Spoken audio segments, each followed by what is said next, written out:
যেই বেটা এদেশে গায়ে হলুদ চালু করেছে ওর কথা বলছে। 1450 বছর আগে আল্লাহ নবী বলছে ওই বেটার কথা, যেই বেটা বলতেছে যে বিয়ের মধ্যে গান বাজনা বাজা দেবে, মলেকা বানুর বিয়া গো কি জানেন পরে বিয়ের বাজনা বাজে। যেই বেটা বিয়ের মধ্যে চিন্তা করছে যে এরকম একটা জিনিস বাজানো দরকার, ওই বেটার কথা বলছে। যেই বেটা বলছে বিয়ের মধ্যে ছেলে পক্ষ মেয়ের বাড়িতে আসবে কুলা ধান হলিদ মরিচ নিয়া, যে বেডির বিয়ে করবো ওই বেডি সহ ওই বেডির বোন যত আছে স্বাস্থ্য মামাতো আলাতো পাড়াতো চাচাতো খালাতো ফুফাতো সব বেডিরে ওই যে বেটা বিয়ে করবো ওই বেটার বন্ধু বান্ধব মিলা হলুদ মেখে দিবে। قال رسول الله صلى الله عليه وسلم من سن في الإسلام سنة حسنة, যে ব্যক্তি ইসলামে কোন নেক কাজ চালু করবে, এ আবার ভুল বুঝেন না, মন গড়া কোন একটা চালু করে দেওয়ার কথা বলতেছে না।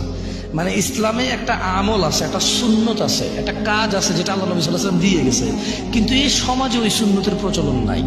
এই সমাজে ওই মানে আল্লাহ নবী সাল্লাল্লাহু আলাইহি ওয়াসাল্লাম যে সুন্নতটা পালন করতো, এটা যদি আমার সমাজে না থাকে, আমার কাছে যদি তথ্য আসে যে এরকম একটা সুন্নত আছে যেটা নেকি আছে মানুষের জন্য, আমি যদি এটা প্রচার করি, সেই সুন্নতের কথা বলতেছে, বুঝছেন না? বুঝুন নেই, নিজে নিজে বানানোর দরকার নেই। তো আল্লাহ নবী বলছে যে মান সান্না ফিল ইসলামি সুন্নাতান হাসানা, যে ব্যক্তি ইসলামে কোনো নেক প্রথা চালু করবে, ফালাহু আজরুহা ওয়া আজরু মান আমিলা বিহা বা'দাহ, সে যে লোকটা এই সুন্নতটা চালু করলো সে নেক কর্মের সওয়াব পাবে, এবং যেই ব্যক্তি এর থেকে শিখবে ও যা সওয়াব পাবে এও সমান সওয়াব পাবে, ওর থেকে কিছু কমবে না।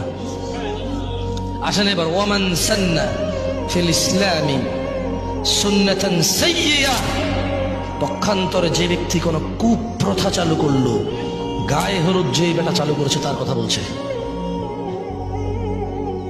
যেই বেটা এদেশে গায়ে হলুদ চালু করেছে ওর কথা বলছে। 1450 বছর আগে আল্লাহ নবী বলছে ওই বেটার কথা, যে বেটা বলতেছে যে বিয়ের মধ্যে গান বাজনা বাজা দেবে, মলেকা বানুর বিয়া গো কি জানেন পরে বিয়ের বাজনা বাজে। যেই বেটা বিয়ের মধ্যে চিন্তা করছে যে এরকম একটা জিনিস বাজানো দরকার, ওই বেটার কথা বলছে। যেই বেটা বলছে বিয়ের মধ্যে ছেলে পক্ষ মেয়ের বাড়িতে আসবে কুলা ধান হলিদ মরিচ নিয়া, যে বেডির বিয়ে করবো ওই বেডি সহ ওই বেডির বোন যত আছে স্বাস্থ্য মামাতো আলাতো পাড়াতো চাচাতো খালাতো ফুফাতো সব বেডিরে ওই যে বেটা বিয়ে করবো ওই বেটার বন্ধু বান্ধব মিলা হলুদ মেখে দিবে। ওর কথা বলছে যে এটা চালু করছে, ওর কথা বলতেছে যে বলেছে রেস্টুরেন্টে গান বাজাইতে হবে তাইলে কাস্টমার টিকে থাকবে, ওই বেটার কথা বলছে।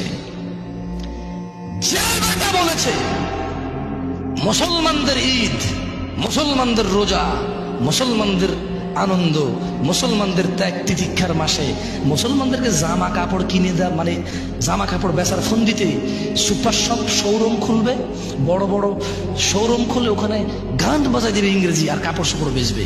হ্যাঁ, মুসলিমরা পাগল হয়ে গেছে, সারা মাস রোজা রেখে জামা কাপড় কিনতে যায়, গান না শুনলে মুসলিমরা পাগল হয়ে যাবে, এদেরকে গান শোনাও, ভালো করে তোমার কাপড় চোপড়ের দোকানে গান বাজায় দাও, মৃদু সাউন্ডে ইংলিশে এভাবে ইংরেজিতে গাইবে, কিছু তোমার বুঝে আসবে না।